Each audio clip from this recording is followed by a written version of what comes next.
welcome once again students to the lecture series entitled as Complex Analysis and with course code as MAT 18R4026 offered by the Department of Mathematics, Kalasilingam Academy of Research and Education.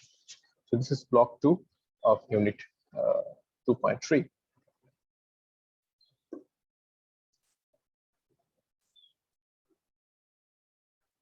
So this is the syllabus for this today's topic.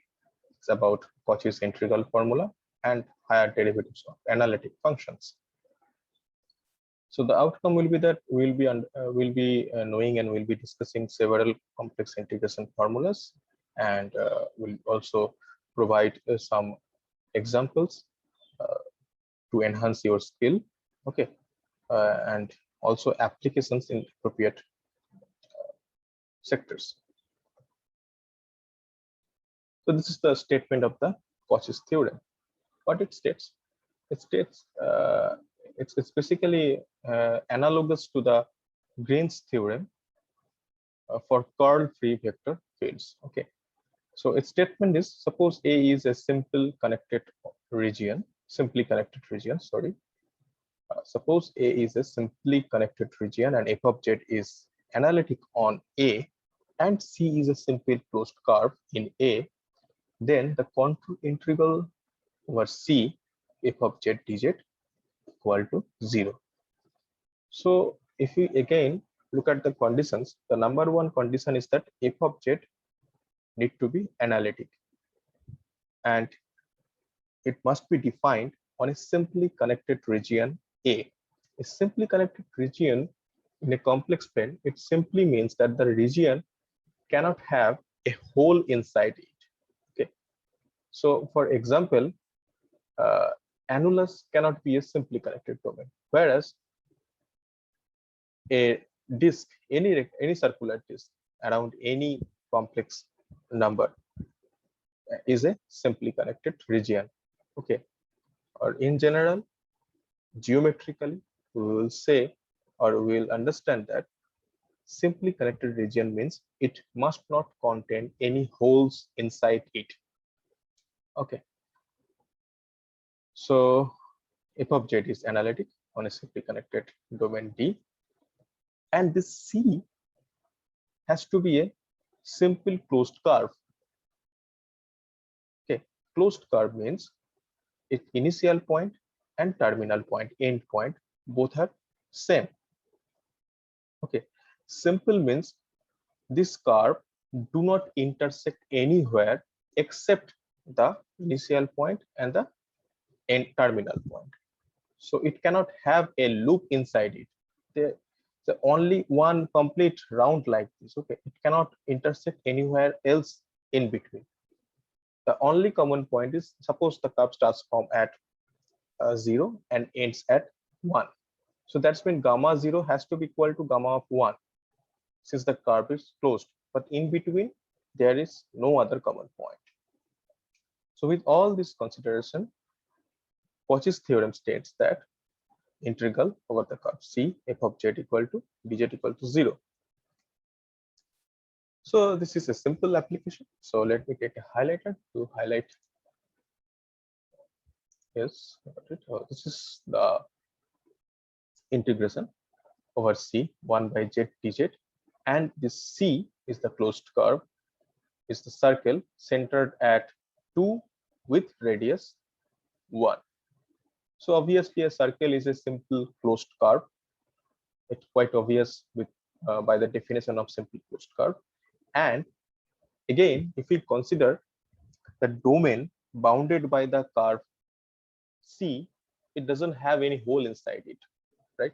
So it's continuous. The domain inscribed or bounded by the curve C is continuous, no hole inside it. So it is a simply connected domain, and 1 by z is analytic on and inside the curve.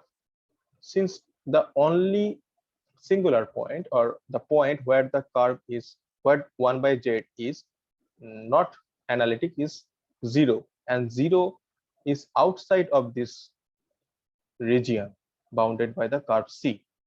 Okay, therefore 1 by z is analytic on and inside the circle C. So as we can see that all the conditions of Cauchy's theorem are satisfied. Hence, we must have contour integral over C1 by z dz equal to 0.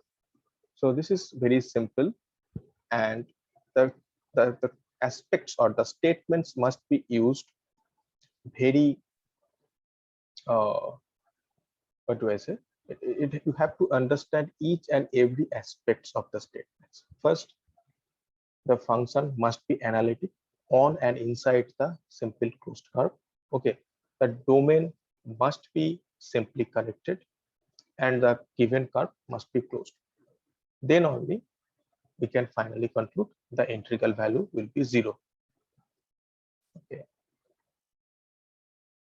so there is something called Cauchy's first integral formula. I have also discussed it in detail in some other lecture. So here I am simply stating the statement. So what it says that f of z be analytic in a simple connected domain containing the simple closed contour C. Again, the simply connected domain and simple closed contour C, and f of z is analytic. Okay, these three conditions are same with Cauchy's theorem. Then what it says if f z naught inside C, then what we can write, f of z naught is equal to 1 by 2 pi contour integral over C f of z upon z minus z dot dz. So what we can see here, that if f of z is known on the boundary means here is the simple closed contour, then this formula gives value of the function of the analytic function f of z inside any point bounded by the closed contour C. Okay, so z naught is it's inside C and it's arbitrary. So so what it says precisely, that value of the function f of z interior to the domain bounded by the contour C is completely depends on the value on the boundary, that is value on the closed contour C. Again, there is something called generalized Cauchy's integral formula. What it states? It states that f of z be analytic in a simply connected domain containing the simple closed contour C. Again, the three conditions are same. Then f of z has derivatives of all orders at each point. Sorry, all order at each point z naught inside C. So this is very interesting, as I mentioned. So any analytic function can be differentiated up to any order. Okay, so this is the outcome, important outcome of this statement. And the formula for this derivative also is given by this expression. It's read as if nth derivative of f at z naught is equal to n factorial by 2 pi I contour integral over C f of z divided by z minus z naught whole to the power n plus 1 dz. Here also we can see that the derivatives are also depends on the value of f of z defined on the boundary curve.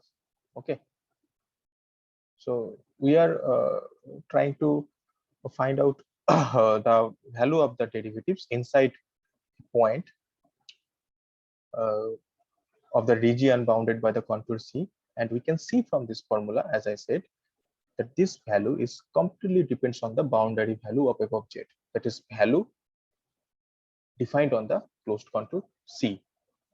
This is very important and interesting, and unlike real analysis. In real analysis, it is not possible. First, it is not possible if you know the boundary value, you cannot say, you may not have any idea, or you typically you don't have any idea interior of some interval what will be the value of the derivatives. Okay, and number two is that you don't have any real analog of this statement, real analysis analog of this statement, as suppose a function is differentiable up to one order, then it will not imply the function will be differentiable up to any order in real analysis. For example, if you write f of x equal to x square into sine 1 by x, so all of us know that f of x is differentiable up to one order, and after that f double dash doesn't exist. F double dash, f triple dash, okay, so there is function up to one order derivative only. Okay, but in analytic function, what it says here, it once it is differentiable up to one order, it will follow up to any order. So that's the special structure of analytic function, which this theorem states very properly or very specifically, that analytic function is differentiable up to any order, and there is no real analysis analog of this theorem. It's very important and very interesting also. Now we will use this formula to solve some integral. The first one is integral over mod z equal to 2. So it's simply a circle centered at origin with radius 2, and the integrand is cos z by z cube dz. Now one by one we will consider all the condition of integral theorems. Number one, this domain bounded by this circle is simply connected. No problem with that, because there is no hole inside the circular disk. Now number two, this cos z is analytic inside and on the contour mod z equal to 2, and 0, this z cube can be also written as z minus 0 whole cube, and 0 lies inside the its interior point of this circular disk, and this z minus 0 whole cube can be also written as z minus 0 whole to the power 2 plus 1. Therefore the value of n is here 2.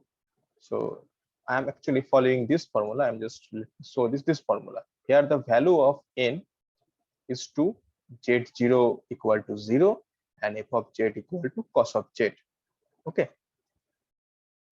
So following this formula, generalized Cauchy integral formula, we can simply write 2 pi I, this is equal to 2 pi I divided by 2 factorial f double dash at 0. So with some simple calculus knowledge, you can definitely find out this will be equal to minus pi I.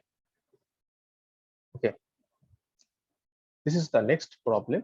Evaluate the contour integral defined over gamma e to the power z divided by z minus 1 into z plus 3 whole square dz, where gamma is the circle centered at origin with radius 3 by 2, and the integral is taken in positive sense. Okay, so we are traversing the circle in counterclockwise like this. Okay, and let us check the requirements of using generalized version of Cauchy's integral theorem. First, this circular disk mod z less or equal to 3 by 2. This is a circular disk. This is simply connected, and inside the disk only one exists. Okay, one is inside the disk, 3 is outside of the disk, minus 3, sorry. So we will consider f of z here as e to the power z by z plus 3 whole square. Since this function f of z is completely analytic inside gamma, that is the circular disk. Okay, so that's why we are considering f of z to be this. Now one is outside of the disk, that's why we have not taken the factor z minus 1 here. Now you can use Cauchy's integral formula here. What is that? It is nothing but this is equal to 2 pi I f evaluated at 1, where f is defined this way. So with simple calculation, we can find out the result as pi I by 8. Okay. So with this, I stop this lecture, students, and would you like to invite for the next lecture? Thank you.